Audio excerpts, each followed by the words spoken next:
Selamat malam, Romo, Suster, Opa Oma, Bapak Ibu, OMK dimanapun teman-teman berada.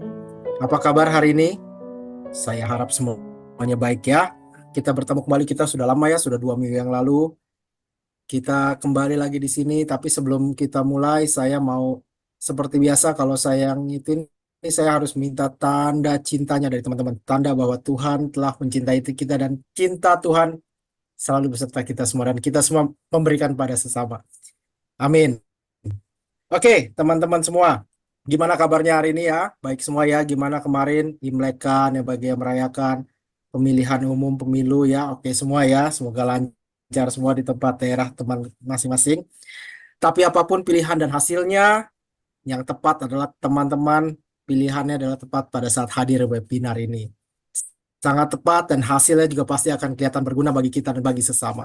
Oke, teman-teman, kita masuk ke sesi 5 tanggal 20 Februari 2024 dengan tema autentik tetap bersama dengan Romo Nano, Romo Nano SJ. Teman-teman harus lebih sekarang kita harus lebih fokus di sini ya, sudah lebih fokus lagi dari sebelum-sebelumnya ya. Karena ini udah menyangkut ke spiritualitas pribadi masing-masing. Semakin lama makin mengena nih. Oke, teman-teman, kita mulai. Saya bacakan dulu tata tertib webinar kita. Yang pertama, tolong merename sesuai nama peserta saat pendaftaran. Yang kedua, mohon menonaktifkan mikrofon selama sesi berlangsung. Yang ketiga, nanti pada saat pertanyaan, tolong di chat ke 00 Q&A pada saat di kolom chat nanti ya. Jadi, saya akan membacakan chat itu nanti pada saat Q&A. Oke, teman-teman, tidak usah berpanjang lebar ya. Kita mulai dengan doa pembuka. Kita siapkan hati kita. Mari kita buat tanda kemenangan kita dalam nama Bapa dan Putra dan Roh Kudus. Amin. Amin. Bapa di surga, kami bersyukur atas berkat dan pemeliharaan-Mu sehingga kami bisa berkumpul di webinar ini kembali. Pada webinar kali ini, kami mau bersama-sama belajar dan menyadari bahwa Engkau menghendaki kami untuk jujur, tidak berdusta, dan autentik.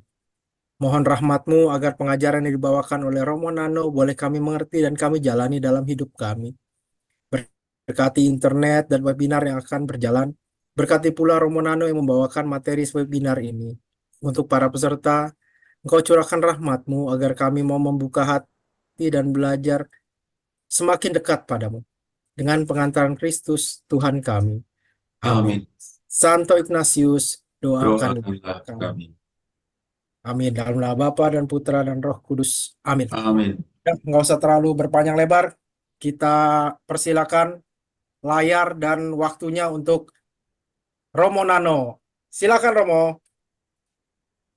Terima kasih Broto yang sudah mengantar kita untuk memasuki pertemuan kita yang kelima.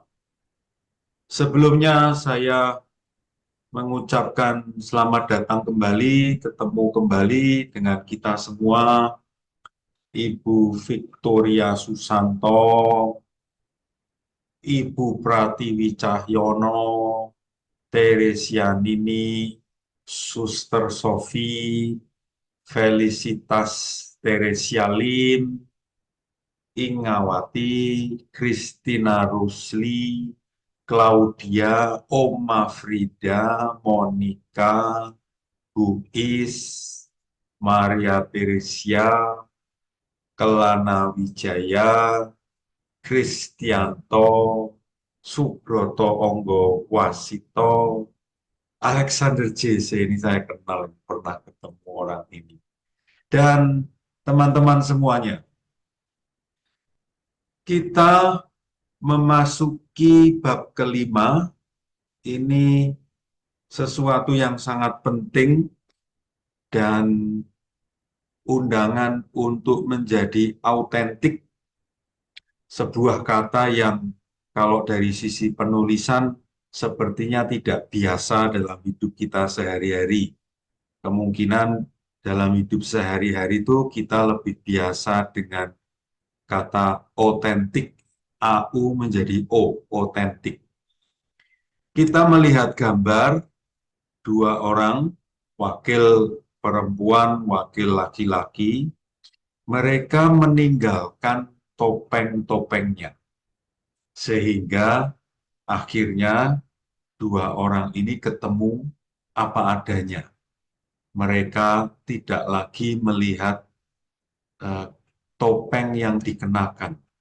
Saya merasa gambar yang sedang kita lihat ini mewakili judul bab 5. Otentik itu menjadi diri sendiri. Mengapa kita perlu otentik? Karena kita itu unik. Sayangnya, tidak setiap orang, termasuk kita, itu bisa otentik. Dengan kata lain, kita masing-masing punya problem tidak mau jadi otentik. Kita masih mudah mengenakan topeng supaya terlihat lebih bagus. Walaupun yang terlihat lebih bagus itu topengnya. Yang ada di balik topeng, yaitu wajah kita, tidak terlihat. Bab 5 ini saya susun menjadi 3 bagian. Dalam buku, Romo Rex Apai tidak membagi secara ketat seperti ini, tetapi saya sendiri merasa bab 5 ini saya bagi menjadi 3 bagian supaya kita lebih mudah untuk memahaminya. Bagian yang pertama, kita diundang untuk melihat lebih detail, melihat lebih transparan tentang gereja kita, gereja Katolik. Ternyata ada sisi munafik dan sisi otentik. Dan kita sebagai umat ada di dalam gereja ini. Dan itu berarti kita pun punya dua sisi itu. Sedangkan kita dipanggil untuk mengikuti Tuhan Yesus yang dalam hidup sehari-harinya itu mengajarkan dan memberi teladan menjadi pribadi yang otentik. Bagian kedua akan lebih spesifik, contoh-contoh konkret, bentuk-bentuk kemunafikan. Kemungkinan besar salah satu atau salah dua atau salah tiga dari bentuk-bentuk kemunafikan itu ada dalam diri kita juga. Karena itu, seperti dalam webinar-webinar sebelumnya, khususnya buku Hiduplah dan Bebaslah, itu semacam proses berefleksi diri. Dan di bagian ketiga, saya mau mengajak teman-teman untuk melihat lebih detail, lebih jeli, pribadi-pribadi yang otentik. Dan mereka adalah pribadi-pribadi hebat yang bisa menjadi inspirasi bagi kita untuk belajar menjadi lebih otentik. Mari kita memasuki yang bagian pertama.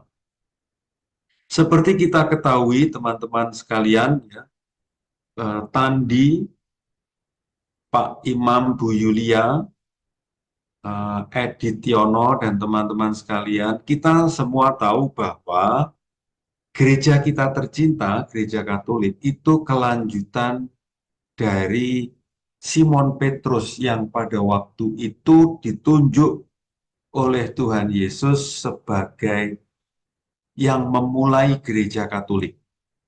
Dan Simon Petrus ini diteruskan oleh para paus yang memimpin gereja kita. Dan berarti itu sekarang ada dalam diri Paus Fransiskus.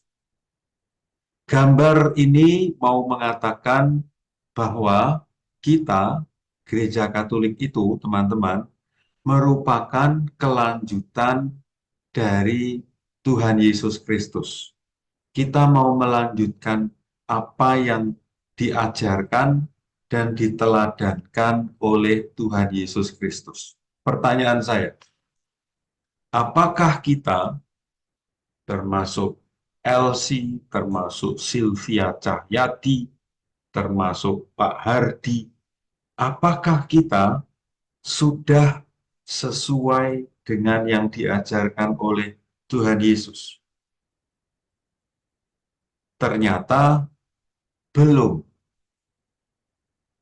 Kita sebagai orang Katolik, kita sebagai gereja Katolik, ternyata kita masih punya dua sisi. Sisi yang munafik dan sisi yang otentik. Yang saya maksud dengan gereja Katolik di sini adalah gereja sebagai organisasi, komunitas, institusi, termasuk Anda, saya, sebagai pribadi-pribadi yang menjadi anggota gereja Katolik, ya berarti termasuk Lena Abdi, Pita Uli, Martin Flavers, Ana Sri Mulyati. Kita sebagai anggota gereja Katolik punya dua sisi ini. Yang artinya kita masih belum 100% tegak lurus pada pimpinan gereja kita, yaitu Tuhan Yesus. Kita belum tegak lurus. Kita masih ada sisi bengkong-bengkongnya. Dan sisi bengkong ini kita beri nama munafik atau kemunafikan. Saya em, saya senang ketika membaca halaman 98. Romo Rex Apai sebagai penulis buku ini berani menulis bahwa gereja kita, termasuk kita sebagai anggota gereja, kita itu punya sisi. Di satu sisi kita itu mencari kebenaran, menghidupi kebenaran, mengikuti Dia yang mengatakan akulah kebenaran. Tetapi di sisi lain, gereja kita, Anda, saya pun seringkali mengorbankan kebenaran, tidak berani otentik, atau lebih to the point, kita seringkali munafik untuk keuntungan pribadi, untuk kepentingan kodrat kita. Romo Rex Apai memberi sebuah contoh bagaimana gereja Katolik itu belum 100% tegak lurus pada Tuhan Yesus. Pada zaman Tuhan Yesus hidup, terhadap peristiwa-peristiwa yang menunjukkan kasus-kasus perzinahan, seperti misalnya cerita tentang seorang perempuan yang ketahuan berzina, lalu akan dihukum dengan cara dilempari batu itu, Tuhan Yesus tentu saja tidak setuju dengan perzinahan dan mengampuni orang yang melakukan perzinahan. Tetapi terhadap peristiwa-peristiwa yang menunjukkan kebohongan, kemunafikan, memberi kesaksian tetapi bohong gitu, Tuhan Yesus kencang, keras, kritis, tajam, berani.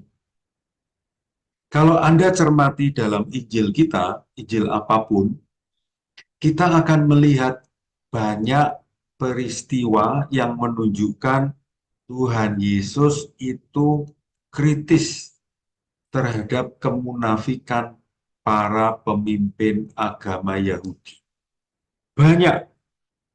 Sedangkan kasus-kasus yang menyangkut perzinahan, Tuhan Yesus tidak diceritakan banyak. Dengan kata lain, ternyata berbeda. Gereja Katolik abad pertengahan sampai dengan kurang lebih Gereja Vatikan, artinya ini tahun 1500-an sampai 1960-an, itu mempunyai fokus yang berbeda. Gereja kita beberapa waktu yang lalu, kalau menyangkut tentang kasus-kasus perzinahan, itu perhatiannya sedemikian luar biasa besar. Sedangkan terhadap bentuk-bentuk kemunafikan, kebohongan, dusta, korupsi, itu perhatiannya malah lebih kecil. Ya, semoga teman-teman bisa memahami tabel yang sedang dilihat ini. Dengan singkat kata, tabel ini mau menunjukkan Tuhan Yesus punya fokus yang penting terhadap kemunafikan. Sedangkan gereja kita sebaliknya. Kasus-kasus kemunafikan tidak ditempatkan sebagai sesuatu yang serius. Dengan kata lain, ada pergeseran fokus. Sesudah Konsili Vatikan kedua, kita sedang melihat peristiwa yang disebut dengan berkumpulnya para uskup sedunia, kardinal sedunia, mereka berkumpul di Vatikan, Roma sana, untuk mengadakan sebuah konsili. Dan di konsili ini, para uskup, para kardinal, dan paus itu berefleksi bersama. Dan dikatakan bahwa Konsili Vatikan kedua berarti sekitar tahun 1965-1966,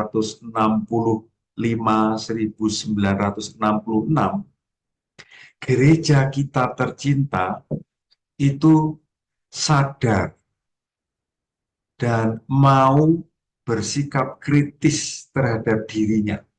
Salah ya bilang salah, keliru ya bilang keliru, tidak membela diri, siap meminta maaf ketika ada kekeliruan, dan lihat kalimat terakhir teman-teman, siap mengikuti yang baik dari agama lain. Nah, yang tertulis di halaman 98 yang menggambarkan apa yang terjadi dalam Konsili Vatikan kedua ini adalah sikap otentik. Gereja akan menerima ketika dinilai buruk.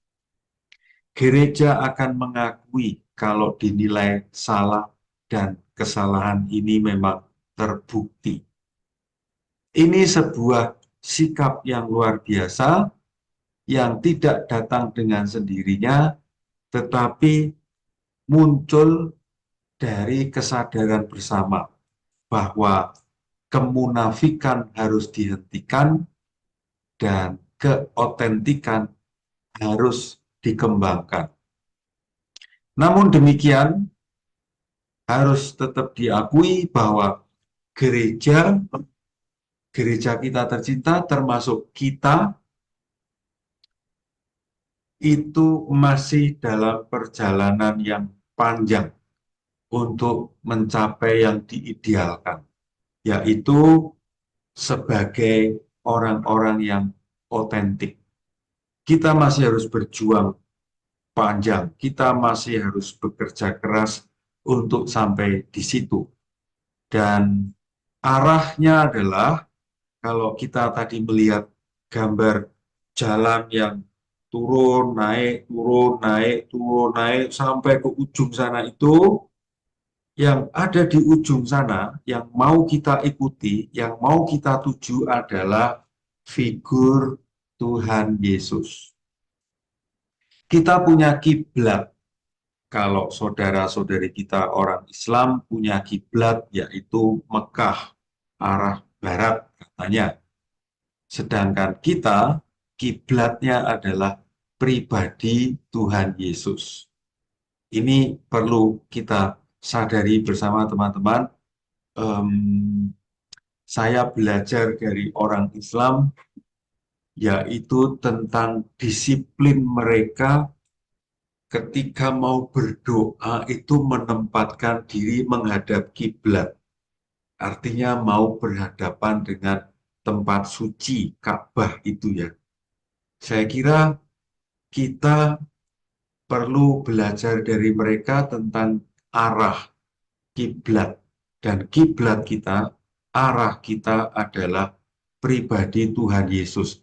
Yang oleh musuh-musuhnya, yang oleh orang-orang yang dia kritik dengan sangat keras, justru malah dinilai jujur.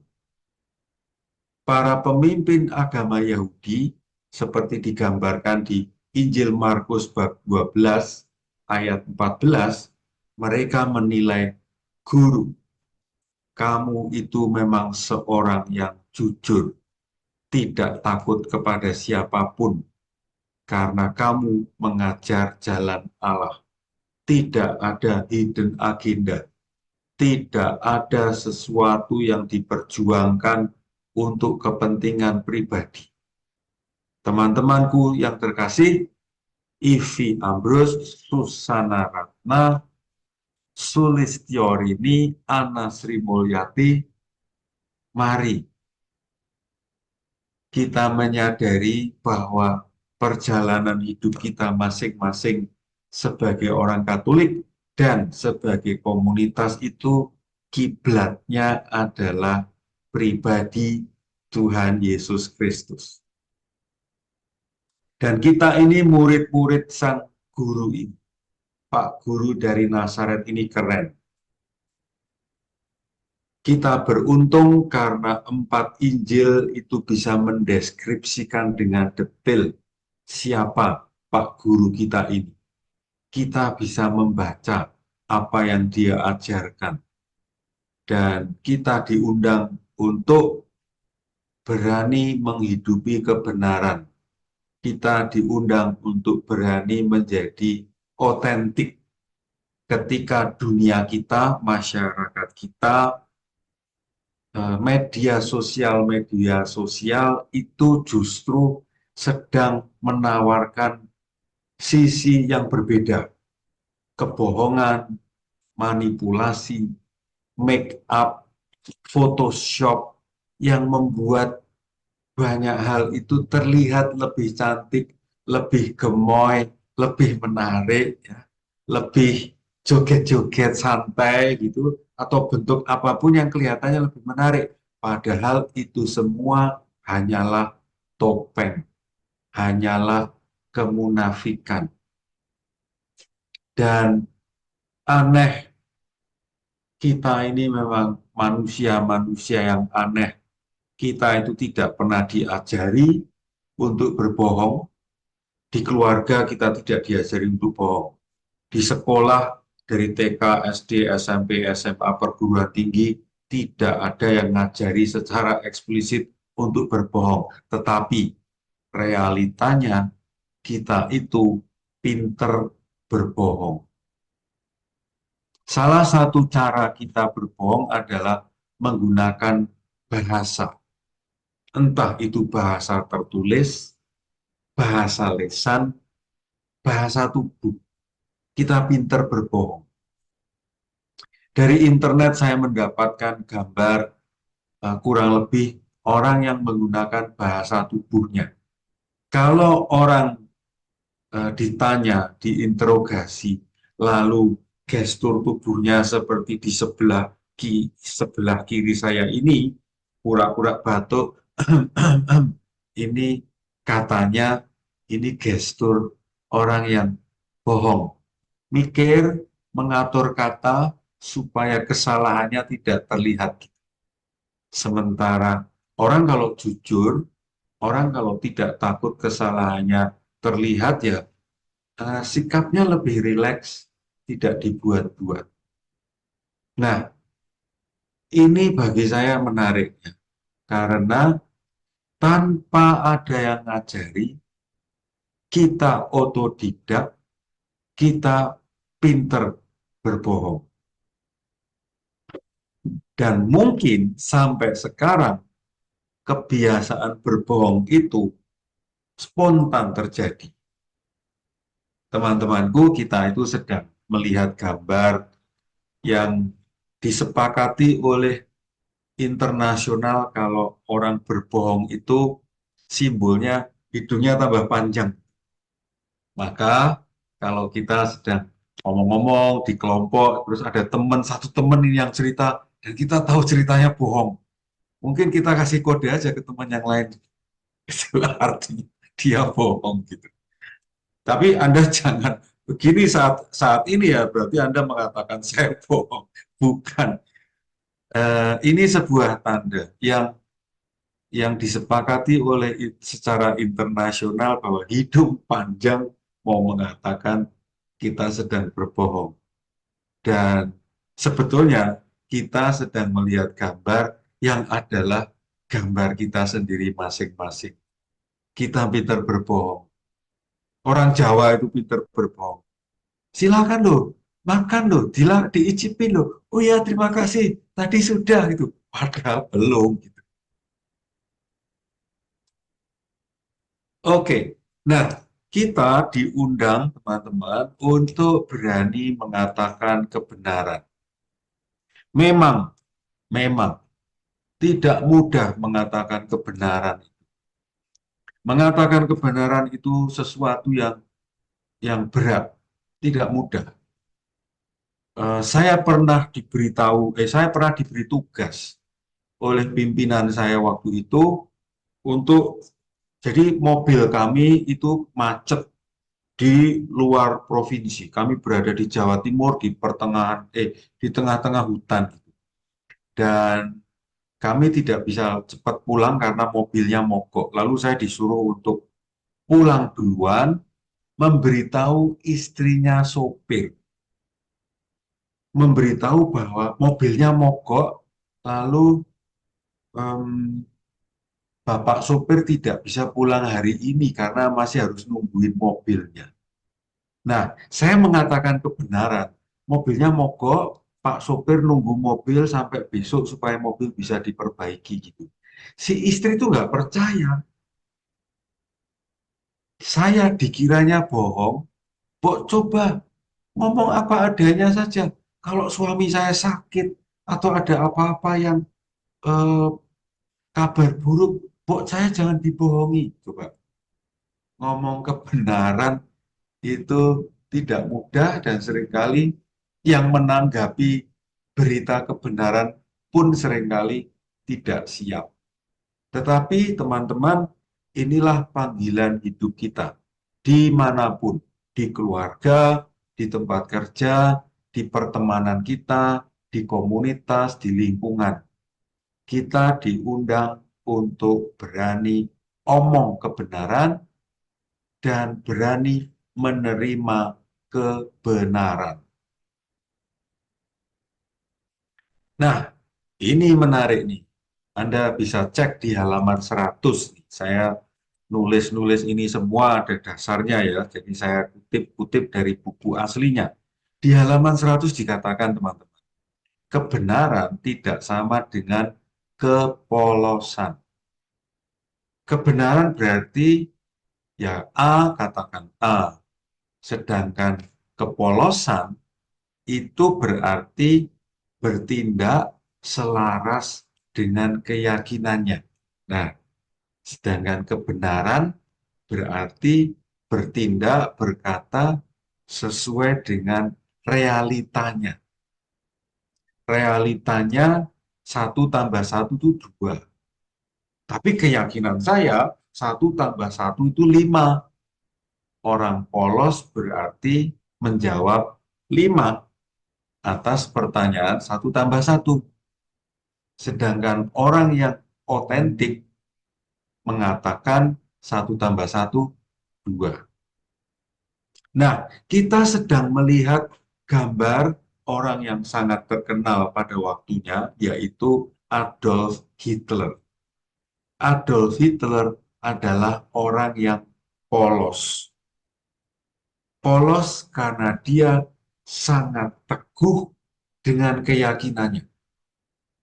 Dan keyakinannya itu dirumuskan dalam satu kata ya, Nazi. Artinya orang Jerman harus superior ketimbang bangsa Yahudi. Maka ada pembantaian besar-besaran orang Yahudi pada zaman itu kan.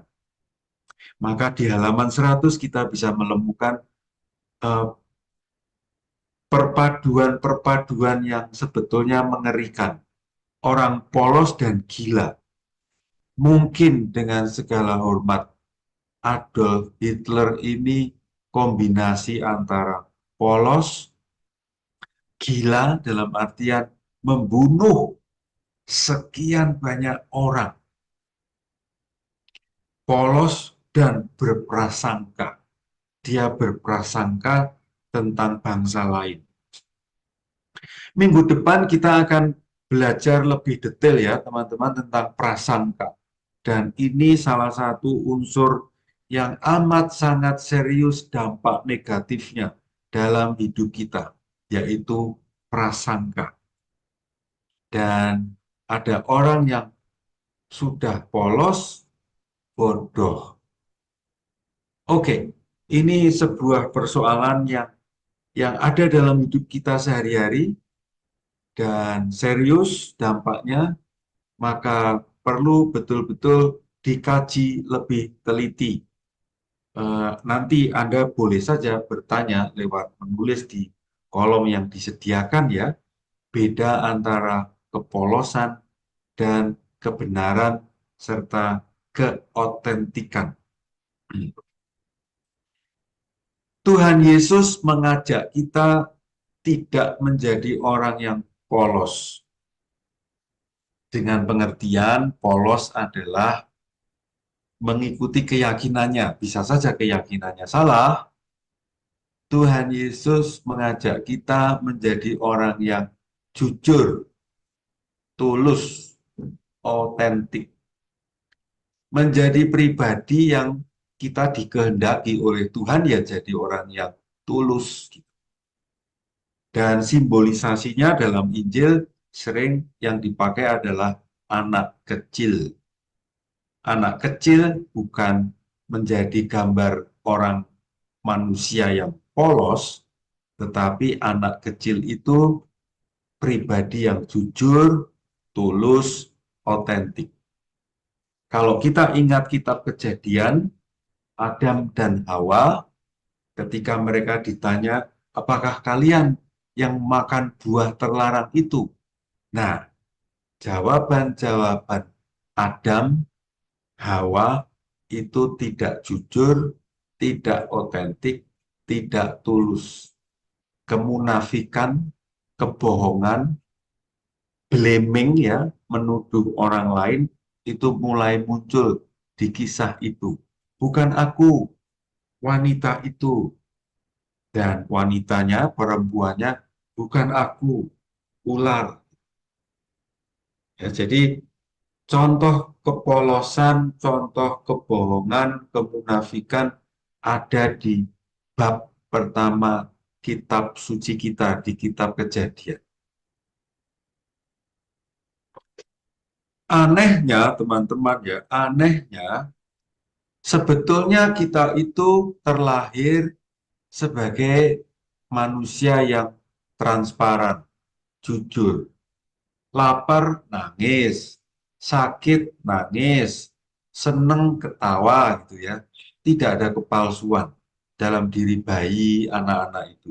Tetapi dalam prosesnya, karena ada paksaan-paksaan, ada tuntutan-tuntutan, harus begini, harus begitu, gitu.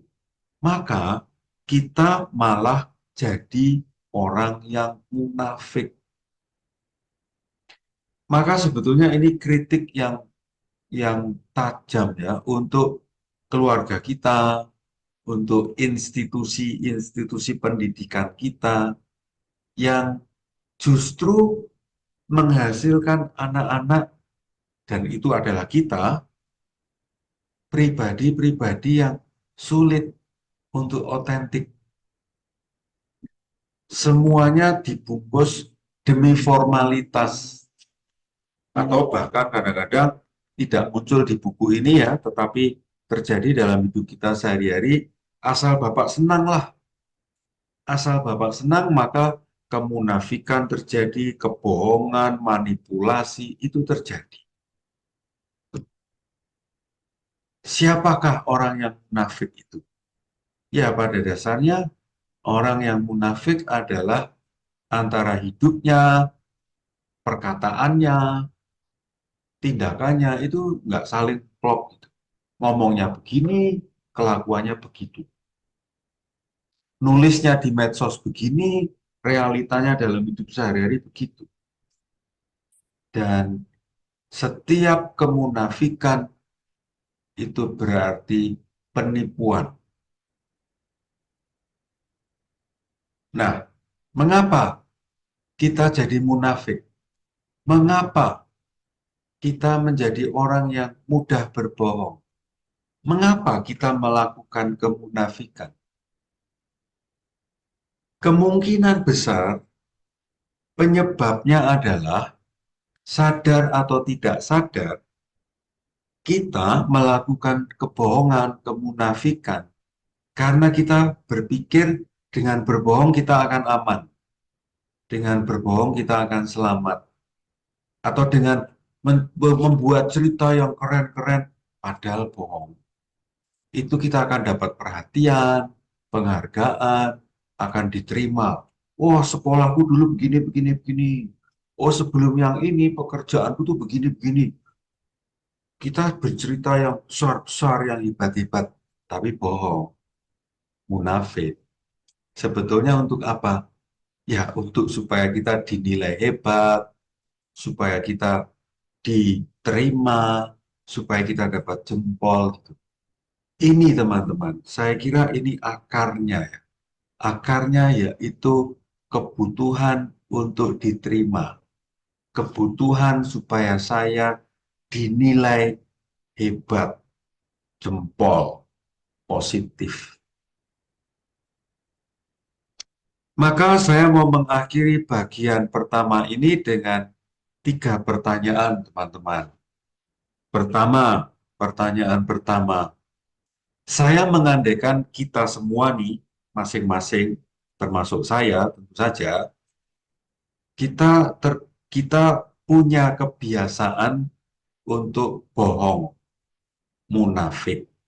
Maka saya bertanya, mengapa saya melakukan kemunafikan? Mengapa saya berbohong tentang ini, tentang ini, tentang itu? Mengapa? Dugaan saya ini penyebabnya. Silakan teman-teman cek. Lalu, dalam hal apa saja biasanya saya munafik, saya bohong? Dalam hal apa saja? Keuangan, pertemanan, kerja, dalam hidup berkeluarga, atau ketika saya berada di komunitas, apakah saya melakukan kemunafikan di hal-hal seperti itu? Refleksi yang kedua,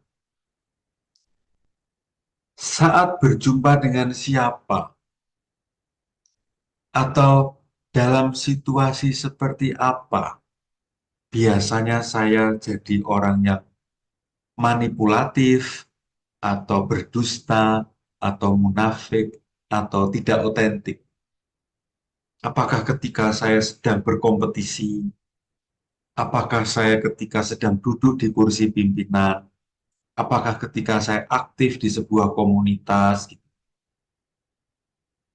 Atau ketika saya berjumpa dengan orang-orang tertentu itu, saya harus tampil sesuatu yang berbeda. Ya, sekali lagi, saat berjumpa siapa atau dalam situasi seperti apa biasanya saya melakukan kemunafikan.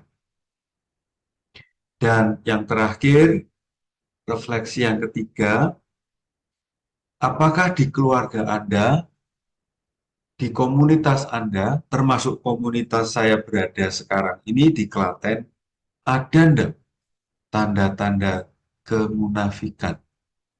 Artinya, kalau ada, ya ini masa yang baik untuk memperbaiki kemunafikan di masa prapaskah ini tidak kalah mulianya dengan pantang jajanan atau pantang makanan yang lain. Teman-temanku, ini bagian pertama. Semoga membantu kita untuk menyadari dalam hal apa saja kemunafikan itu terjadi dalam hidup pribadiku dan hidup orang-orang yang dekat denganku. Kita akan break di sini. Saya memberi kesempatan kepada kita semua untuk melakukan pengendapan beberapa saat.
Semoga pertanyaan-pertanyaan tadi membantu Anda semua untuk bisa melihat jejak-jejak kemunafikan dalam hidup kita.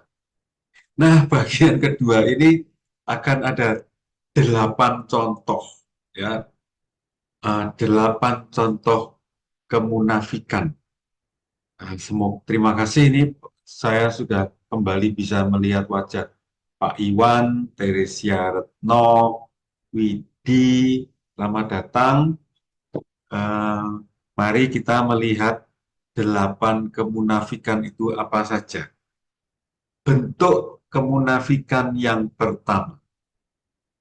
Ini terjadi dalam diri banyak orang, kemungkinan besar termasuk kita semua ini, teman-teman. Kita itu tidak menjadi diri sendiri. Kita ingin tampak lebih cantik, lebih glowing, lebih tirus, lebih putih gitu. Dan memang teknologi soal mengedit gambar, mengedit foto sekarang ini menjadi lebih canggih, ya. Ada Photoshop dan saya kira ada banyak aplikasi yang lebih menarik, ya. Aslinya, ya, kalau menurut saya, ya, aslinya di dalam wajah si cewek ini, ya, di tulisan before itu, untuk saya sebetulnya sudah, ini anak orang ini cantik sekali nih, matanya besar, abu-abu, agak hijau gitu. Tapi rupanya dia belum puas gitu dengan penampilan yang otentik, gitu. Maka dipoles dengan Photoshop, dan kelihatan lebih glowing, lebih cantik. Tapi persis ini contoh konkret bentuk kemunafikan ya kalau menurut Romo Rex Apai, dan saya setuju ya bahwa orang ini tidak mau menjadi dirinya sendiri. Dia ingin tampak lebih gitu. Padahal dengan tampak lebih itu justru sebetulnya dia malah tidak menjadi dirinya sendiri. Di buku juga dijelaskan ada 3 jenis tawarannya. Gambar pertama, foto orang ini apa adanya. Ya kalau menurut saya mah fotonya ini foto dia apa adanya ini ya ganteng, ya cukup lah, lebih dari cukup ya. Eh, tapi orang ini berpikir dirinya tuh seperti yang di tengah. Coba teman-teman cermati kalimatnya ya. Foto kedua adalah foto yang orang ini pikirkan dia itu seperti apa. Sedangkan foto ketiga adalah foto yang orang ini ingin dia seperti apa. Ya, ada 3 hal yang berbeda. Nah, kita sering terjebak di sini, teman-teman. Kalau susah dipahami, tapi saya hanya mau mengatakan gambar 3 foto ini dengan keterangannya sebetulnya kita sering mengalami. Kita ketika melihat foto kita apa adanya, kadang-kadang wajah kok jelek ya. Saya pikir saya begitu loh. Ternyata kok begitu ya. Saya ingin seperti ini gitu. Lalu kita edit-edit gimana caranya, atau minta tolong orang lain mengedit sehingga kita muncul seperti yang kita inginkan. Nah, ini fenomena bentuk pertama kemunafikan, saya kira kita masuk di dalamnya. Saya tertarik dengan ungkapan ini ya, it is what it is gitu. Ini kurang lebih mau mengatakan ungkapan ini ya jadilah diri sendiri, gak usah dipoles-poles macam-macam, apa adanya gitu. Ini kebalikannya ya. Jadi ungkapan ini kebalikan dari bentuk pertama tadi, yaitu ingin terlihat lebih dari aslinya. Bentuk kemunafikan yang kedua, yaitu tidak mau menjawab tantangan hidup. Realitanya ada banyak tantangan ini, tantangan dalam hidup bekerja, tantangan dalam pertemanan, tantangan dalam keluarga, tantangan di lingkungan gitu. Tapi ternyata tidak mau menjawab tantangan-tantangan itu. Ternyata menurut Romo Rex Apai ini termasuk kemunafikan. Di contoh kedua ini didetailkan. Jadi ini ungkapan lebih konkretnya, menghindari tanggung jawab personal. Dia memberi contoh di halaman 103. Orang menilai saya misalnya pemarah. Saya tidak terima dinilai pemarah. Lalu saya mengatakan, saya diciptakan seperti ini. Saya tidak bisa merubah lagi. Ternyata itu sebuah kemunafikan, dalam arti saya tidak mau bertanggung jawab untuk memperbaiki sifat pemarah saya. Walaupun sebetulnya bisa diperbaiki kalau saya mau.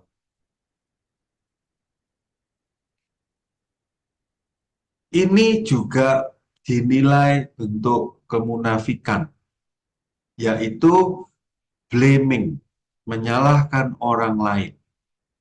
Yang salah bukan saya. Saya menjadi orang seperti ini karena dia. Nah, ini bentuk kemunafikan. Artinya menghindari tanggung jawab bahwa apa yang terjadi denganku sebetulnya ya tanggung jawabku, bukan orang lain. Maka di sebelah kanan, persis di belakang saya, cara berpikir yang benar adalah ya akulah yang menyebabkan perasaanku begini, kisah hidupku begini, itu ya karena pilihanku, karena perbuatanku gitu. Lalu em, ada ungkapan lain lagi, kemunafikan.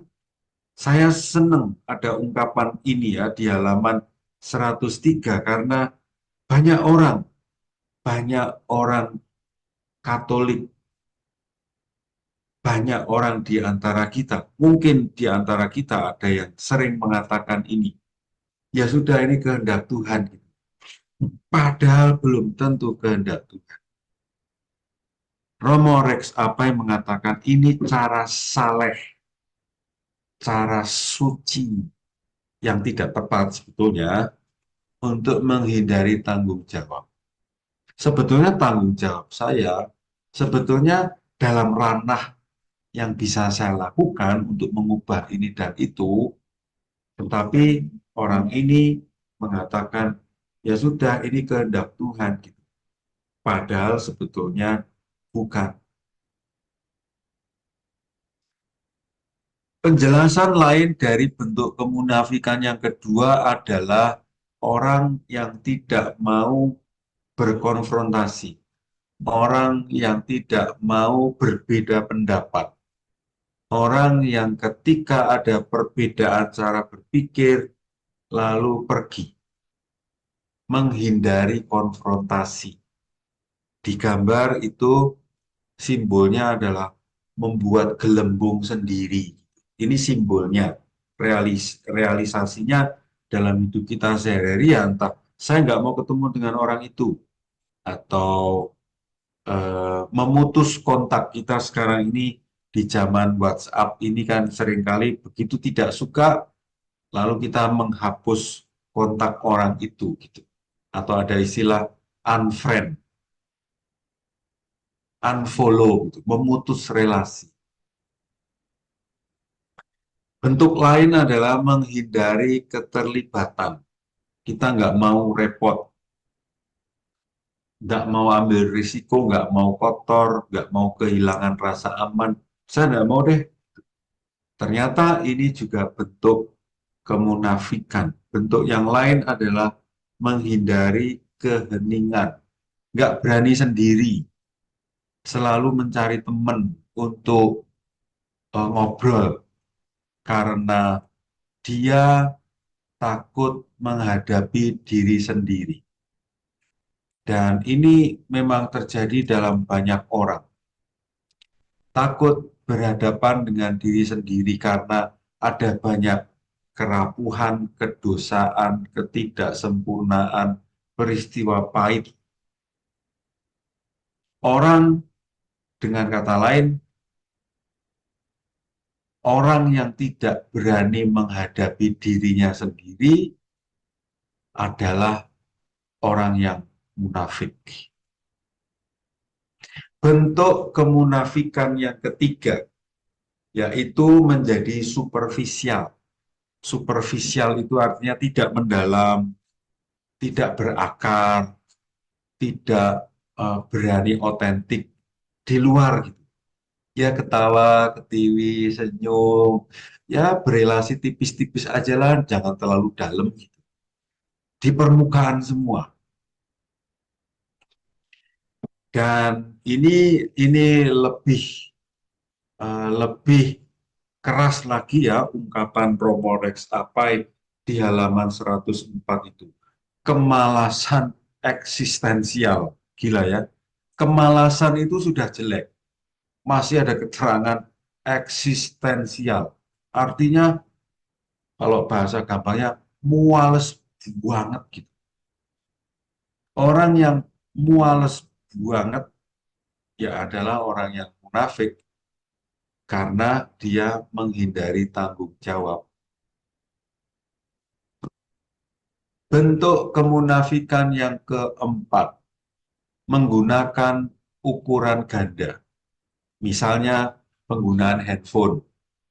Ini kemungkinan terjadi dalam keluarga-keluarga muda yang masih punya anak kecil-kecil. Gitu. Seringkali terjadi di situ, seringkali. Misalnya kepada anak-anak tuntutan kita tinggi. Gitu. Tidak boleh pakai gadget begini, begini, begini, begini. Tetapi untuk diri sendiri, kita dengan mudahnya tidak bisa lepas dari gadget. Ini contoh menggunakan ukuran ganda. Ini juga bentuk kemunafikan. Bentuk yang kelima, memilih ya tidak males, tidak rajin, ya setengah-tengah lah, main aman gitu, setengah-setengah, nggak ekstrim yang sana, nggak ekstrim yang sana gitu, setengah-setengah gitu. Ini juga ternyata bentuk kemunafikan. Bentuk yang keenam, ngomong doang, senang protes, tapi tidak melakukan apa-apa. Atau kritis, meminta perubahan ini, itu. Tetapi ketika diberi tanggung jawab untuk itu, ya nggak mau. Dia akan menuding orang lain. Orang itu saja yang melakukan. Ini juga bentuk kemunafikan. Bentuk yang ketujuh, bersikap berlebihan. Entah gestur tubuhnya, entah omongannya, emosional misalnya, atau hidupnya gitu. Tujuannya ya untuk menarik perhatian orang, untuk membuat orang lain takjub, wow, hebat. Dan yang terakhir, ini tambahan dari saya, dari teman-teman panitia ini ada yang menyampaikan satu hal ini. Ini bagi saya ini sungguh sangat menarik dan ini terjadi dalam diri banyak orang di antara kita. Dan mungkin kita sendiri sering melakukan hal ini ya. Jadi di dunia jagat maya, media sosial, lewat gambar-gambar, foto-foto yang kita upload, kita unggah, itu kita menunjukkan citra diri kita, gambar diri kita itu keren. Wah, musisi yang aktif, yang hebat, main skateboard gitu ya. Jadi musisi, sportman, gaul gitu.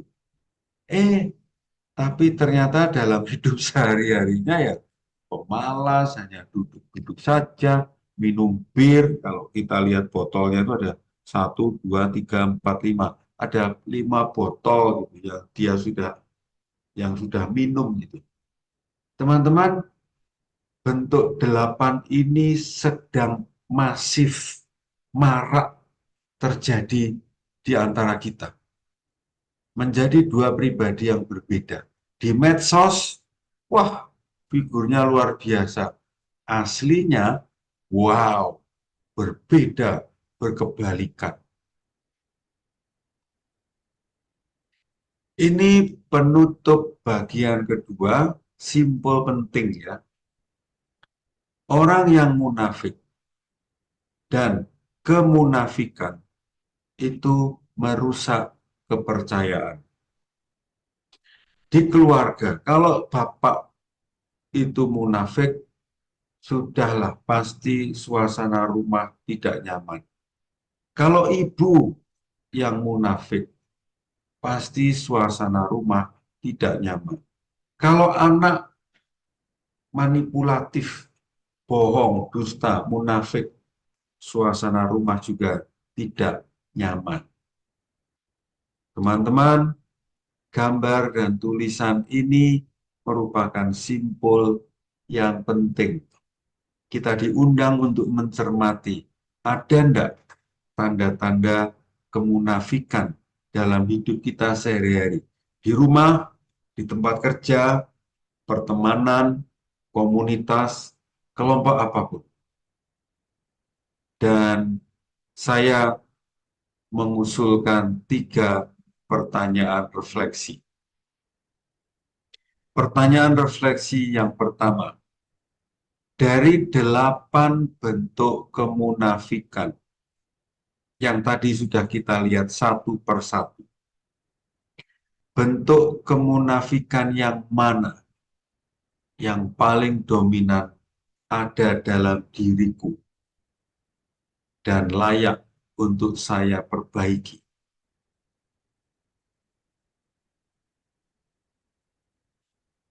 Dua, ketika saya menggunakan media sosial, adakah tanda dua kepribadian? Artinya, di sosial media, wah kelihatan pasangan ini hangat, romantis, dekat gitu ya. Tetapi dalam hidup nyata ternyata yang pihak perempuan protes kepada yang pihak cowok. Mengapa kamu tidak peduli pada saya? Mengapa kamu tidak sayang pada saya? Padahal di foto-foto media sosial mereka, wih, mesranya minta ampun. Ini contoh. Pertanyaannya yang penting, teman-teman. Apakah di hidup nyata dan di medsos saya jadi dua pribadi yang berbeda? Ini penting untuk kita cermati. Kalau ada tanda-tanda dua kepribadian atau di media sosial pencitraan kita berlebihan, menurut saya masa prapaskah ini adalah masa yang baik untuk mengintegrasikan. Saya tidak melarang untuk menggunakan media sosial, saya mendukung proses orang menggunakan media sosial. Yang saya tawarkan adalah mari jangan sampai kita terpecah.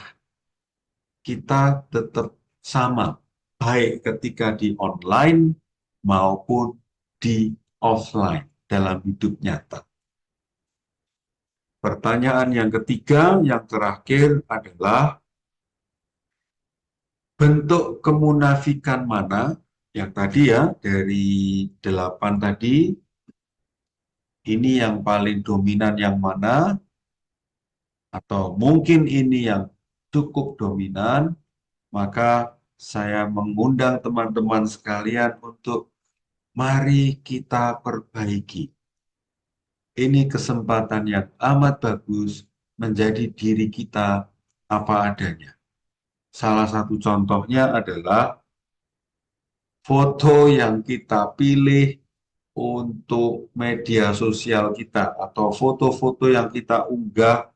Kalau kita menyangkut foto diri, tidak perlulah mengupgrade, mengedit menjadi kelihatan lebih glowing atau kelihatan lebih gimana gitu.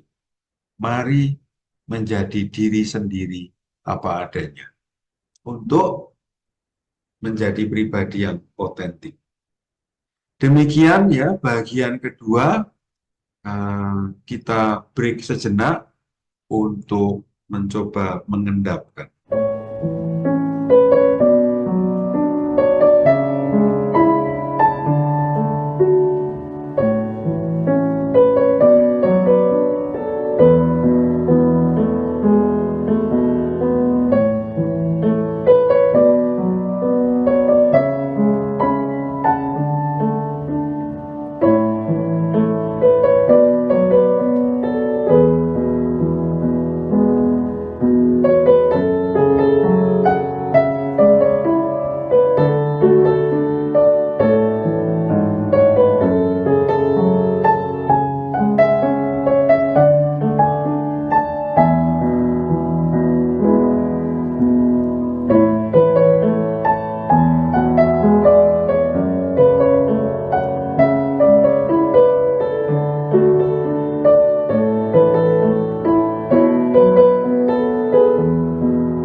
teman-teman sekalian, eh, daftar 8 jenis kemunafikan tadi menurut saya sebuah kaca yang bagus bagi kita untuk berefleksi, menemukan satu titik kemunafikan yang ada dalam diri saya dan kita perbaiki.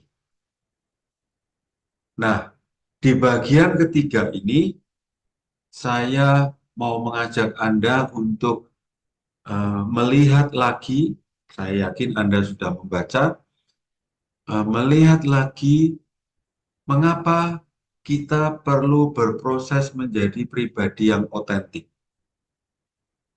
Saya ingin mengulang apa yang sudah Anda baca lewat gambar-gambar yang saya siapkan ini. Mari kita berani melepas topeng, berani tidak menggunakan make up berlebihan supaya kita terlihat lebih cantik atau lebih ganteng atau lebih dari aslinya. Jadi pertama, mengapa kita perlu jadi pribadi yang otentik? Karena pribadi yang otentik itu lebih mudah membangun relasi pribadi, relasi personal dengan orang lain. Artinya, orang yang mau kita dekati, teman dengan siapa kita itu mau membangun relasi yang dekat, kuat, itu akan merasa oke ketika kita otentik. Dan keaslian, keotentikan, tidak ada kemunafikan, tidak ada kebohongan, itu membuat community building, proses membangun kelompok, itu menjadi lebih lancar, lebih kuat, lebih menjanjikan. Nah, keterangan di halaman 106 itu saya beri contoh dalam diri Ignatius Loyola. Teman-teman sedang melihat gambar Ignatius Loyola di tengah yang ada cahaya itu. Dia saya nilai adalah pribadi yang otentik. Dampaknya adalah dia mendapatkan teman-teman dekat yang hebat-hebat. Ya, akhirnya nanti dia bisa mendapatkan 9 orang sahabat, dan bersama dengan Ignatius itu mereka akhirnya nanti mendirikan Serikat Yesus. Bagi saya ini memotivasi saya sendiri untuk membangun diri sebagai orang yang otentik. Dan saya yakin dengan contoh ini serta penjelasan yang ada di sini, orang yang otentik itu, saya senang dengan istilah ini, katalisator kebaikan. Katalisator itu kurang lebih artinya menginisiasi, memulai, memotivasi, mengajak orang untuk melakukan kebaikan. Dan biasanya ketika orang itu diajak oleh orang yang otentik, ya, tidak manipulatif, tidak oportunis gitu. Dia menawarkan kebaikan untuk agenda pribadi dia yang dia sembunyikan. Kalau itu kebaca, orang akan kecewa lalu leave group gitu. Karena apa? Merasa ketipu. Dan orang yang otentik itu akan menjadi inspirasi bagi orang lain untuk ikut bergabung dengan dia. Nah, ini teman-teman, ungkapan-ungkapan ini, dan saya beri contoh untuk saya sendiri terutama, tapi juga saya bagikan kepada Anda sekalian. Salah satu orang yang otentik adalah ya Ignatius Loyola. Dan kata-kata ini tadi semua terbukti. Dalam em, masyarakat Yahudi ada istilah ini ya, mensch, mensch. Itu ini gambaran orang yang otentik gitu. Saya kira ini yang lebih mudah kita pahami ya. Orang-orang seperti Mahatma Gandhi, Martin Luther, Nelson Mandela, Uskup Romero, adalah orang-orang yang otentik. Dan cirinya, saya memilih figur Nelson Mandela, pemimpin bangsa Afrika Selatan yang dipecah, yang didiskriminasi oleh orang Eropa kulit putih ya. Dan Nelson Mandela ini berani memperjuangkan kebenaran walaupun, mari cermati, 4 walau. Teman-teman cermati 4 walau. Walau mengalami kesulitan, walau tidak populer, walau ditertawakan, walau harus berdiri sendiri. Dan terbukti dengan keotentikannya memilih yang benar, Nelson Mandela justru mempunyai pengikut yang banyak sekali dan memberi harga diri yang sehat dalam diri orang-orang Afrika Selatan. Ini tokoh yang pasti Anda juga kenali ya, Mahatma Gandhi, yang punya prinsip apa yang saya pikirkan berani saya katakan. Dan yang saya katakan saya lakukan. Ya, jadi pikiran, kata, tindakan itu satu garis. Entah orang lain mengikuti atau tidak, tapi kalau yang saya pikirkan, yang saya katakan itu benar, sesuai dengan pedoman-pedoman kebenaran, saya lakukan. Dan terbukti Mahatma Gandhi memberi pengaruh positif yang luar biasa besar pada zamannya, bahkan sampai sekarang. Dan terakhir ini di halaman 109 dikutip tulisan dari penulis perempuan dari Inggris bernama Virginia Woolf. Ini penulis hebat dari Inggris yang mengatakan, bagi saya ini juga luar biasa. Kalau saya tidak pernah otentik, kalau saya tidak pernah omong yang benar, maka ya saya akan susah ngomong kebenaran tentang orang lain. Karena mindset saya udah bohong, pikiran saya sudah manipulatif, sehingga saya susah untuk omong apa adanya.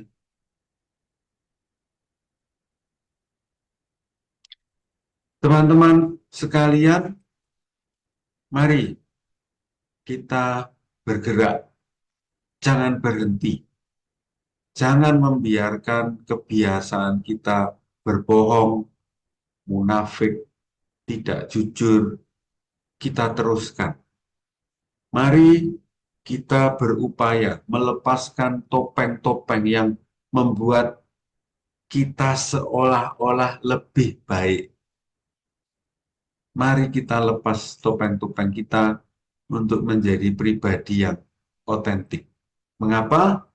Seperti tadi kita sudah lihat bersama, keotentikan menghasilkan kebaikan-kebaikan yang luar biasa besar energi positifnya. Demikian bab 5, minggu depan jangan ketinggalan, tetap hadir, kita akan memasuki bab 6, prasangka. Kita berhenti di sini, pengendapan sebentar, lalu nanti selanjutnya saya serahkan kepada Rinto sebagai moderator.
Bro Rinto, silahkan waktu Terima kasih saya Romo. kembalikan padamu. Terima kasih Romo. Teman-teman tolong berikan reaksi dulu sama Romo. Share. Ya, terima kasih Romo. Mantap sekali Romo. Oke, teman-teman, sebelum kita melanjutkan Q&A, saya ada sedikit pengumuman sedikit. Eh, Bro Mika, tolong bisa ditampilkan sebentar. Saya cuma mau mengingatkan masalah kita nanti akan ada retreat. Ya, retreat Pasca Klaten tahun 2024 ini nanti akan diadakan tanggal 24 sampai 28 sampai 31 Maret 2024 di Rumah Retret Pantis Media. Kalau mau tahu di jalannya Jalan Veteran nomor 16, nanti di Jetak Kidul, Donggragen, Kecamatan Klaten Utara. Kalau misalkan nggak salah ya Romo, nanti kalau salah tolong dikoreksi. Nah, ini nanti kita akan adakannya nanti dari hari Kamis sampai nanti hari Minggu. Hari Kamis itu jam 5 sore sampai hari Minggu jam habis makan siang. Nanti teman-teman bisa mengikuti retret nanti di rumah retret Smedi dengan suasana yang lebih kusuk. Apalagi bertemu dengan Romo Nano nanti di sana. Lebih kusuk lagi nanti. Yang mau nanti, nah ini tadi saya udah kasih tahu ya, retret dimulai hari Kamis, tanggal 28, pukul 5 sore sampai retret selesainya tanggal 31 Maret setelah jam makan siang. Ya, nanti kalau teman-teman jam makan siangnya agak sore ya agak sore gitu. Ya, mungkin ada Romo yang mau disampaikan, Romo, silakan. Oke, teman-teman sekalian, berdasarkan pengalaman retret Paskah tahun lalu, itu kalau tidak salah nih, semua peserta itu merasa senang. Beberapa peserta retret tahun lalu itu hadir di webinar ini. Mereka senang mengalami retret yang lain daripada yang lain. Intinya senang banget lah. Apa sih sebetulnya retret ini? Retret Paskah itu intinya ya, saya mau mengajak teman-teman itu mencoba memasuki, membayangkan mengingatkan kisah-kisah 4 hari terakhir Tuhan Yesus. Kamis, Jumat, Sabtu, Minggu. 4 hari terakhir. Kita mencoba hadir lewat fantasi kita, pengetahuan kita di 4 hari itu. Dan untuk apa? Ya, tujuannya supaya makin kenal Tuhan Yesus, makin mencintai, dan makin mengikuti. To know, to love, to follow. Nah, karena yang teman-teman ikut tahun lalu itu senang, maka lalu teman-teman itu mendukung saya. Ayo Romo adakan lagi, tapi kali ini jangan ada syaratnya, jangan susah-susah deh. Kalau perlu nggak ada syarat. Ya oke lah. Akhirnya saya sepakat tidak ada syarat. Hanya ada satu syarat, bayar. Kalau sudah membayar, maka akan diterima sebagai pendaftar. Hanya itu saja syaratnya. Kalau ingin tapi belum daftar lewat Google Form dan belum bayar, belum akan diterima. Nah, tempat terbatas, hanya cepek doang, 100. Dan ini bergerak terus ya, sudah sampai jumlah antara 25 sampai 30. Dan saya yakin pasti akan bergerak lagi, apalagi nanti mendekati hari terakhir pendaftaran. Maka silahkan teman-teman yang ingin bertobat, yang ingin mengenal Tuhan Yesus, dan mendapatkan suasana Paskah lain daripada yang lain, ayo segera daftar. Tempat terbatas. Oma opa boleh, bapak ibu boleh, anak-anak juga boleh. Nanti yang membimbing Roh Kudus sendiri lewat saya dan frater-frater. Panitia sudah bekerja sangat baik ya, menyediakan informasi-informasi yang detail-detail. Maka cermati saja WA Group yang ada, di sana sudah ada banyak info, dan panitia ini orang-orang yang luar biasa, masih murah hati, menjawab pertanyaan-pertanyaan yang walaupun di WA Group sudah diberi penjelasan detail. Jadi teman-teman panitia itu sudah mengikuti Tuhan Yesus yang murah hati berbagi informasi. Jadi teman-teman peserta webinar, mari yang tertarik untuk makin mengenal Tuhan Yesus, makin ingin mencintai, makin ingin mengikuti Tuhan Yesus, mari. Nanti kalau sudah di Klaten, nggak usah mikir parkir misa, untuk misa, nggak usah rebutan tempat duduk, tinggal 5 menit dari kamar ke kapel jalan, sudah pasti dapat tempat untuk misa. Itu yang bisa saya sampaikan. Katanya nanti ada salah satu peserta retret tahun lalu yang akan bercerita kurang lebih retretnya seperti apa. Dari saya itu dulu, saya harap teman-teman tertarik. Terima kasih, Bro. Oke, terima kasih Romo. Ini yang bikin penasaran nih, ada yang lain daripada yang lain. Yang bikin tertarik itu yang nggak perlu ngantri ya, mau ya nggak perlu ngetekin tempat duduk. Wah, pokoknya terus suasananya di sana juga ini ya mau kusuk gitu ya. Oke, Ya, teman-teman, ada salah satu peserta tahun lalu, Ibu Rita Chandra namanya, yang memang nanya ke kita ingin ikut retret kembali. Ini mau mau sharing. Bu Rita ini dari Palembang, beda pulau sama kita di sini. Ya ini dia mau ke Klaten. Nah, dari Palembang loh ya. lagi, Jadi sekali Bu lagi Rita itu. Chandra namanya ya. Nanti Bu Rita bisa mana Bu Rita bisa di spotlight ya. Oke, Bu Rita ya. Oke, silakan Bu. Waktu dan layar saya persilakan. Coba Ibu ceritakan Bu, bagaimana pengalaman Ibu di sana, bagaimana Oke, kesan-kesan. Silakan Bu. Waktu terima dan kasih tempat. bro. Hmm. Selamat malam Romo. Selamat malam, Bapak, Ibu, dan saudara-saudari yang terkasih dalam Tuhan. Perkenalkan saya Rita, saya dari Paroki Santo Yosef Palembang. Saya juga salah satu peserta retret tahun lalu. Ah, bagi saya, retret pasca tahun lalu sangatlah berkesan. Di antaranya tempat dan suasananya yang sangat menyenangkan, yang memberikan kedamaian bagi saya di dalam untuk mengikuti pasca di Klaten. Dan juga fasilitas rumah retretnya oke, dan juga teman-teman tim panitia benar yang apa yang dikatakan Romo, sangat murah hati, baik, hangat, dan melayani kami para peserta dengan sangat sabar sekali.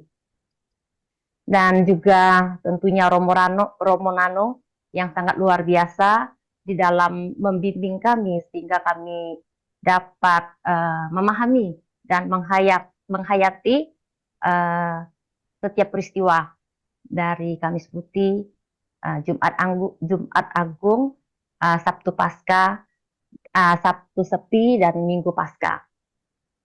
Makna yang didapat dari retret itu adalah iman dan kepercayaan saya semakin bertumbuh akan kasih dan cinta Yesus kepada saya atas keselamatan yang Tuhan Yesus berikan kepada saya lewat pengorbanannya, disiksa, menderita sampai wafat di kayu salib untuk mencintai saya, untuk menebus dosa-dosa saya. Dan itu memberikan makna yang mendalam pada saya bahwa untuk orang-orang yang saya sayangi, untuk orang yang saya kasih, untuk orang yang saya cintai, bahwa saya itu harus siap rela berkorban untuk mereka. Dan banyak lagi dampak positif dan manfaat dari retret pasca ini. Tapi karena keterbatasan waktu, saya tidak dapat mengungkapkannya. Dan saya ingin apa yang saya rasakan, apa yang saya dapatkan selama retret di Klaten, saya juga ingin teman-teman yang lain merasakan dan mendapatkannya, terutama cinta Yesus yang sehabis-habisnya buat kita, buat umat manusia. Dan juga saya untuk tahun ini bersama sahabat-sahabat saya, yang saya ingin juga mereka merasakan cintanya Yesus, mereka berharga di mata Yesus, di mata Tuhan. Saya ingin juga mereka merasakan, dan puji Tuhan, kami bersembilan dari sahabat-sahabat saya yang selama ini menemani saya sudah lebih kurang 30 tahun kami bersama-sama. Dan pada waktu tahun lalu mereka belum punya kesempatan dan belum seberuntung saya, sehingga saya lebih dulu untuk mengikuti retret di Klaten. Dan ketika saya bercerita dan mereka melihat apa yang terjadi selama setahun di dalam perjalanan hidup saya, dan semuanya saya ajak 9 orang dari Jakarta dan Bali dan dari Palembang. Untuk tahun ini kami bersama-sama untuk kami berkorban meluangkan waktu kami hanya 4 hari 3 malam untuk mendapatkan sesuatu hal yang berguna bagi perjalanan hidup kami. Dan untuk teman-teman yang di dalam Zoom ini, di dalam ruangan Zoom ini, ayo kita bersama-sama mengorbankan waktu kita hanya 4 hari 3 malam untuk mengalami cinta Yesus, untuk mencintai Yesus yang kita cintai. Ayo, demikianlah semoga testimoni yang saya sampaikan ini dapat meneguhkan dan meyakinkan niat teman-teman yang berencana turut serta dalam retret pasca di Klaten 28 Maret sampai 31 Maret. Terima kasih, Tuhan memberkati kita semua. Amin. Terima kasih Bu Rita, Tuhan memberkati Ibu dan teman-teman keluarga Ibu. Oke, teman-teman Romonano, sekarang kita lanjut ke Q&A ya, Mo. Ini masih ada waktu. Jadi ada banyak sekali pertanyaan Mo yang ada masuk dalam chat kita ya Mo, tapi akan saya bacakan. Tapi nanti kalau misalkan memang tidak keburu waktunya, nanti Romo akan membalas dengan cara tertulis ya Mo. Nanti Ya, nanti akan pasti akan dibalas dengan Romo. Ya, oke, saya akan bacakan dulu yang pertama dari Lucy. Romo, kenapa terkesan Romo tidak mendukung wanita bermake up? Nah, ayo Mo, silahkan dijawab Mo. silahkan Lucy membuat interpretasi seperti itu. Lucy memberi interpretasi bahwa saya tidak mendukung orang perempuan bermake up. Tapi posisi saya menghargai perempuan yang bermake up. Kedua, yang lebih penting bagi saya adalah bukan make up wajah untuk perempuan ya, tetapi bagi saya yang lebih penting adalah eh, tidak memake up kepribadian, tidak memake up cara omong supaya kelihatan lebih santuy gitu.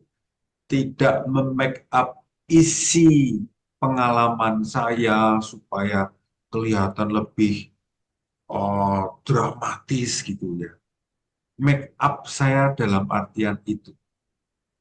Tentu ada seni berbicara.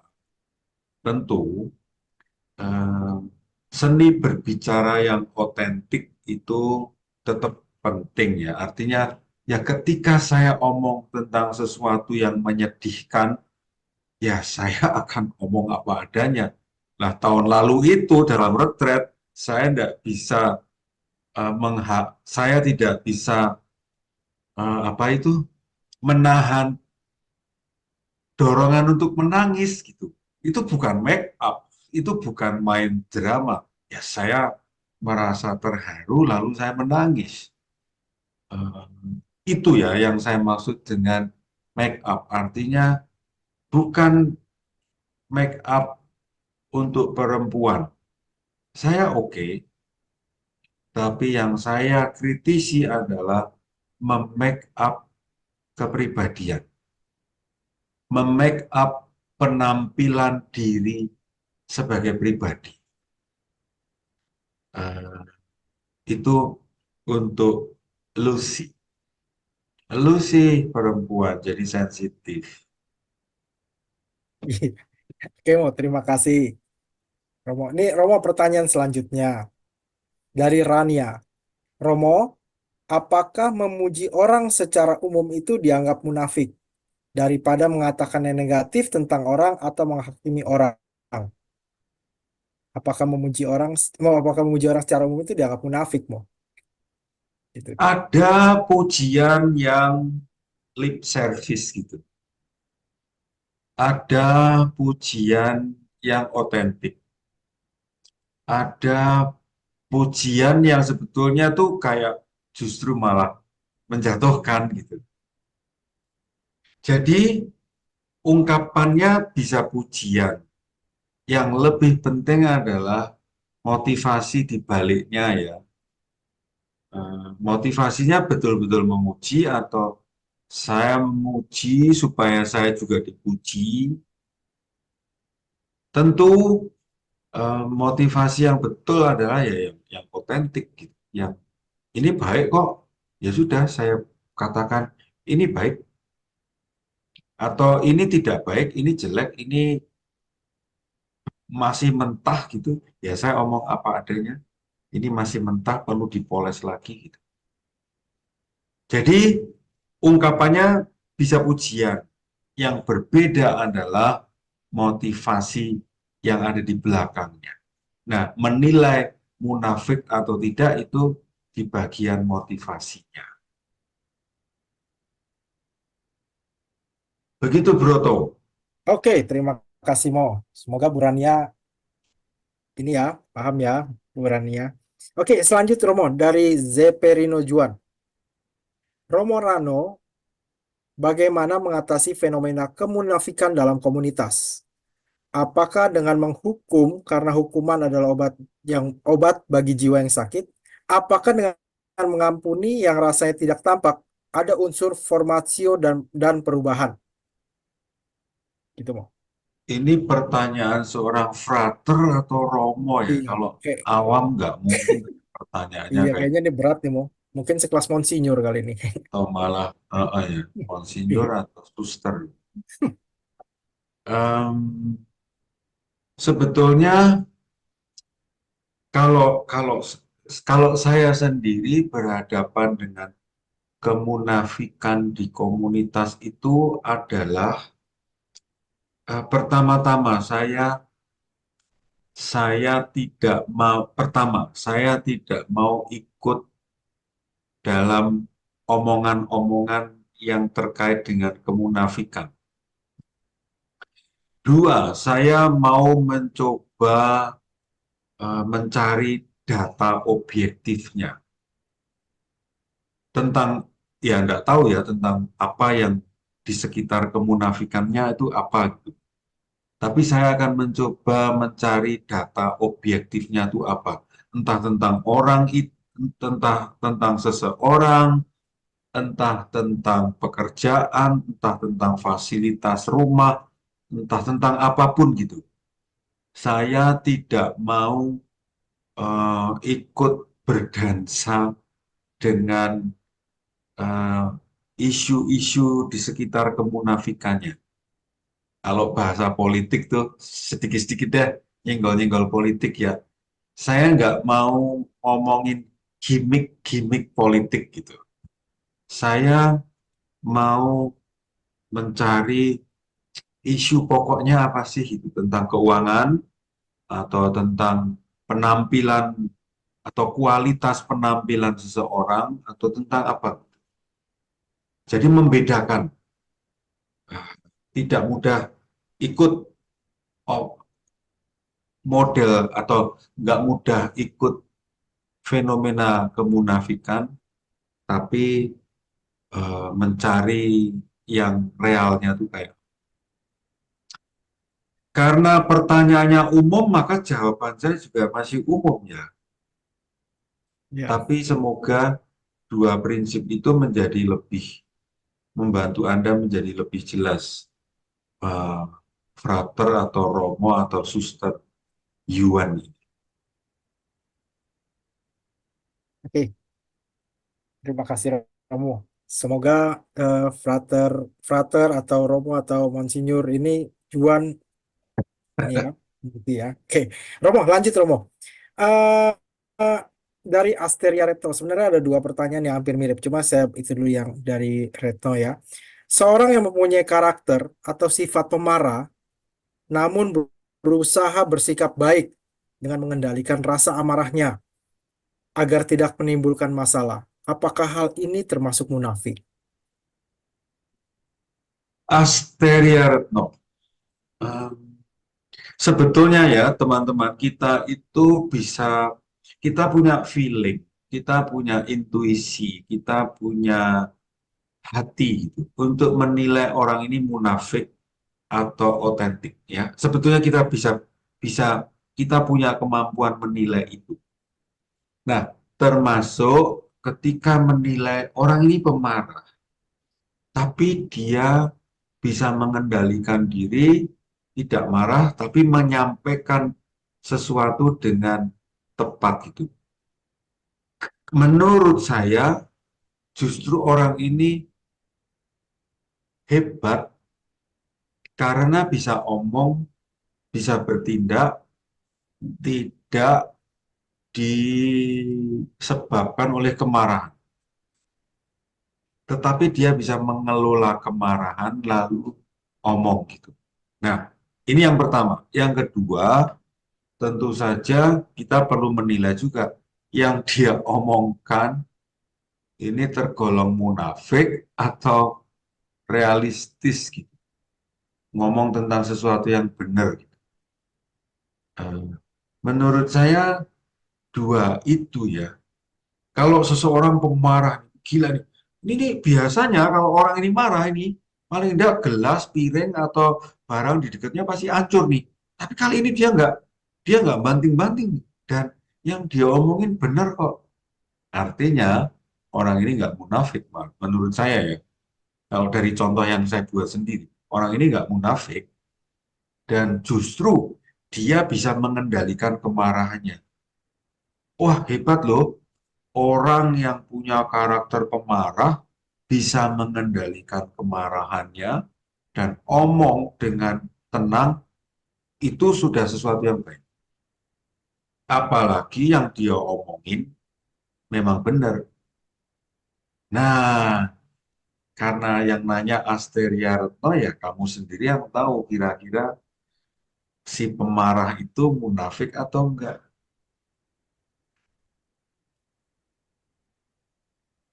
Oke, Dia terima malah kasih. bingung sendiri sekarang dia. Iya, saya ini mau. Ini ada satu lagi mau sih, ada dari Dini ya.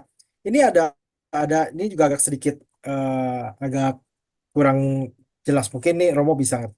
Bila kita menampakkan diri untuk sebuah kebaikan atau untuk membahagiakan orang lain, apakah juga termasuk kemunafikan, Romo?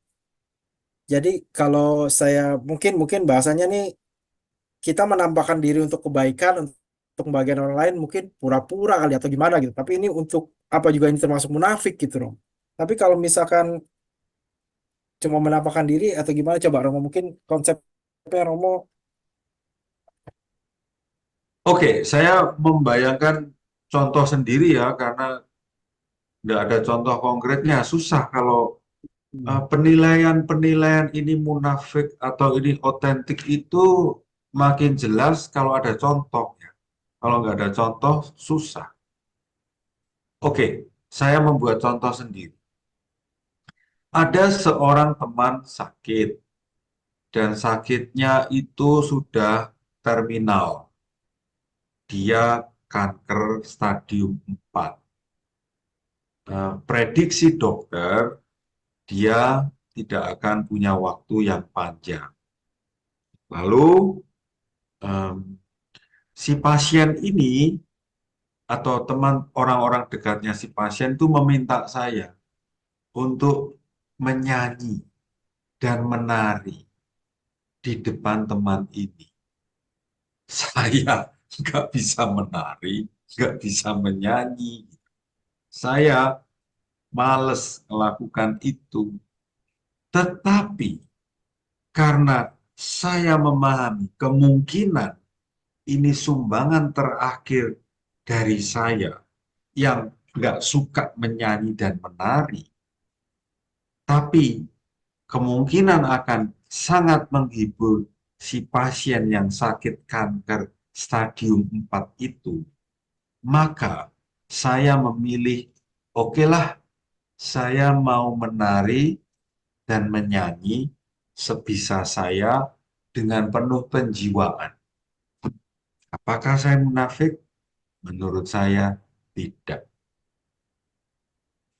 Saya akan all out. Saya akan mencoba menari semenarik mungkin. Dan saya akan menyanyi semenarik mungkin. Saya merasa tidak munafik. Oke, contoh kedua. Seorang pemain teater itu harus membawakan karakter orang yang happy, easy going, menyenangkan. Tetapi dalam hidup sehari-harinya, dia itu sebetulnya utangnya banyak, dikejar-kejar debt collector, harusnya dia takut, cemas, dan sebagainya. Tapi karena panggilan profesi, dia tampil jadi orang yang ringan, senang, fun, menarik gitu ya. Apakah orang ini munafik? Enggak. Selesai acara di panggung, dia bingung lagi, dikejar oleh debt collector. Dia jadi orang yang bersembunyi lagi. Dan supaya tidak ditemukan oleh debt collector dari uh, toko sepeda motor, dari toko alat-alat dapur, dari pinjol dan sebagainya. Dia lari dari kejaran itu semua. Apakah orang ini munafik? Menurut saya tidak.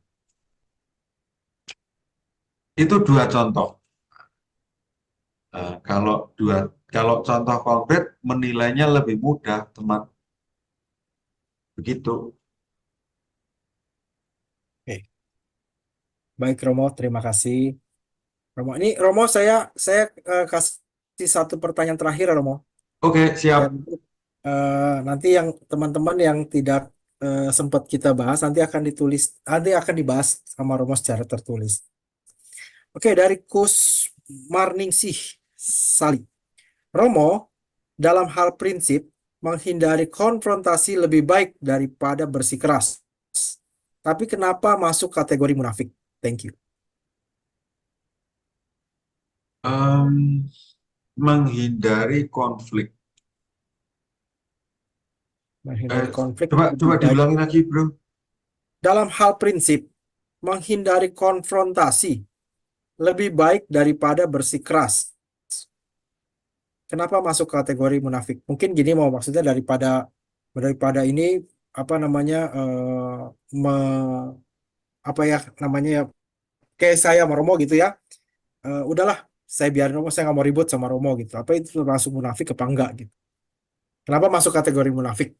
Oke, saya mulai dengan kata konfrontasinya.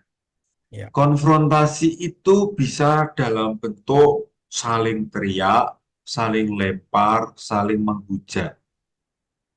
Tetapi ada model lain konfrontasi. Duduk bersama, omongin ide, nggak pakai emosi, nggak pakai teriak-teriak. Ya memang kayaknya sengit pembicaraannya ya, tapi misalnya habis berantem ide, lalu setelah selesai, oh masih bisa tertawa bersama, ngopi bersama, makan mie ayam bersama. Gitu. Jadi konfrontasi tidak selalu identik dengan keributan kata-kata, dengan intonasi yang tinggi, dengan adu fisik, lempar benda. Tapi konfrontasi di tataran yang logis gitu, di tataran debat ide, bisa kok terjadi kok. Nah, kalau kalau orang beda prinsip, lalu tidak mau konfrontasi dengan cara yang elegan, saya kira di situ letak letak munafiknya itu di situ. Apalagi lalu ngomong ke banyak orang, ke teman-temannya, kejelekan orang yang beda prinsip itu. Ah, itu makin parah. Dan seringkali yang terjadi kan itu. Saya dengan Rito, moderator kita ini misalnya beda prinsip. Ah, daripada ribut sama Rinto, dia cuma ngomong doang. Gak usah deh, gak usah konfrontasi, saya diem aja. Tapi terus saya dengan Rita, dengan Bu Lili, dengan Bu Aida, dengan Teresian ini, saya ngomong jeleknya Rinto terus. Ini yang sebetulnya nggak benar. Menghindari konflik, tetapi justru kita menyebarkan kejelekan orang. Nah, di situ salahnya. Nah, saya tidak tahu Kus Marningsih ini mendeskripsikan pertanyaannya seperti apa. Begitu. ya. Terima kasih Mo. Semoga kita nggak pernah konflik ya Mo ya. Nggak ada dusta di antara Konflik kita. nggak apa-apa, bro. Konflik nggak apa-apa. Asalkan habis itu kita ngopi bareng lagi, makan mie ayam Asik, lagi. Gitu dong. asik. Broto dan teman-teman Yes. sekalian ya. Saya dalam beberapa tahun terakhir ini memperjuangkan begini. Mari debat tentang ide dan tidak menyerang pribadi. Ya, jadi idenya yang kita hajar. Dan ini menuntut memang kedewasaan kelas dewa. Artinya, ketika ide saya diserang, saya akan berupaya untuk berpikir bahwa orang ini tidak menyerang saya sebagai pribadi, tapi orang ini mengkritisi ide saya. Kalaupun nanti ide saya nggak kepakai, nggak apa-apa. Ya sakit hati sedikit lah. Tapi lalu tidak berpikir bahwa, oh orang ini benci saya nih. Gitu. Oh kalau begitu habis ini saya nggak mau ketemuan orang itu tuh. Dia nggak setuju dengan ide saya. Itu yang sedang saya perjuangkan beberapa tahun terakhir ini. Jadi, Broto, kamu nggak usah takut nyerang ide saya. Asalkan kamu berpikir tidak mau menyerang saya. Dan saya juga akan berpikir, oh Rinto tidak menyerang saya sebagai pribadi kok. Dia nyerang ide saya. Dan saya mau juga objektif. Oh ya deh, ide saya memang ada kekurangannya kok. Nggak apa-apa. Ah, habis ini saya aja. Bro, ayo ngopi. Oh siap.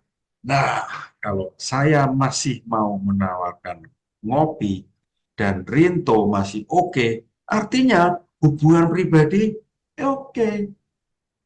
Idenya, ide saya udah dihancurin oleh Rinto itu. Ya sudah, enggak apa-apa. Saya akan berpikir bahwa, oh iya kok idenya Rinto lebih lebih lengkap, lebih bagus kok. Ya udah, itu yang sedang saya perjuangkan, teman-teman. Dimanapun saya berada, di komunitas saya, di antara teman-teman panitia ini, mereka kenal saya.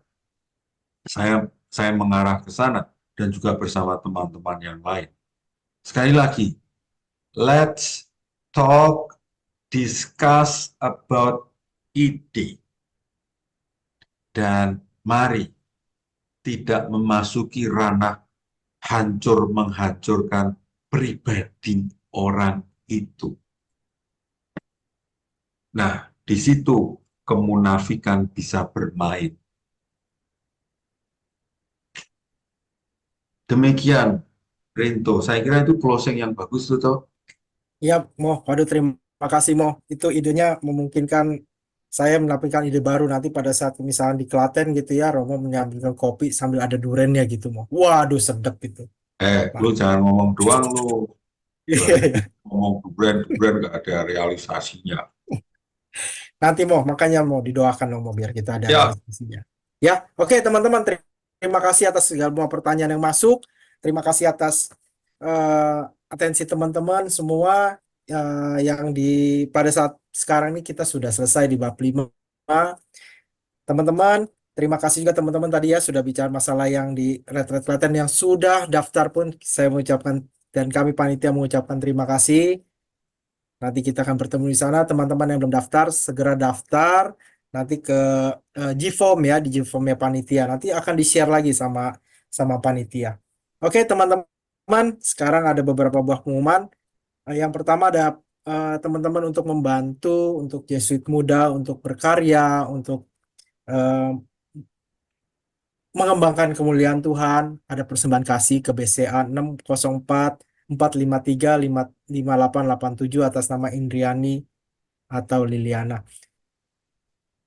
Silakan teman-teman untuk persembahan kasihnya, teman-teman dibukakan hati untuk diketuk hatinya untuk membantu Yesuit Muda. Oke, selanjutnya kalau misalkan teman-teman juga ada yang perlu untuk membeli buku, ada memang ada ingin membeli buku, di sini buku dapat dibeli dengan langsung menghubungi penerbit Kanisius melalui WA. Ini ada Mas Giri ya 0858 8575 7734. Silakan di screenshot, silakan dicatat. Nanti kalau misalkan memang nggak sempat pun nanti panitia akan membantu. Jadi teman-teman silakan di chat di grup. Oke, selanjutnya. Nah, minggu depan di sesi 6 27 Februari 2024 di akhir Februari kita akan ada lagi webinar Romo Nano dengan kata prasangka. Nah, ini prasangka nih, gitu. Ya, teman-teman. Jadi minggu depan akan lebih menarik lagi dengan Romo Nano bawakan. Tetap bersama kita terus ya di waktu dan tempat yang sama dan link Zoom-nya sama ya. Oke, next. Oke, teman-teman. Sekarang kita doa penutup ya, teman-teman. Mari kita siapkan hati kita. Nanti Romo, kami mohon berikan berkat ya Romo. Terakhir ya Siap. Romo. Oke, teman-teman, mari kita buka dengan tanda kemenangan kita dalam nama Bapa dan Putra dan Roh Kudus. Amin. Amin.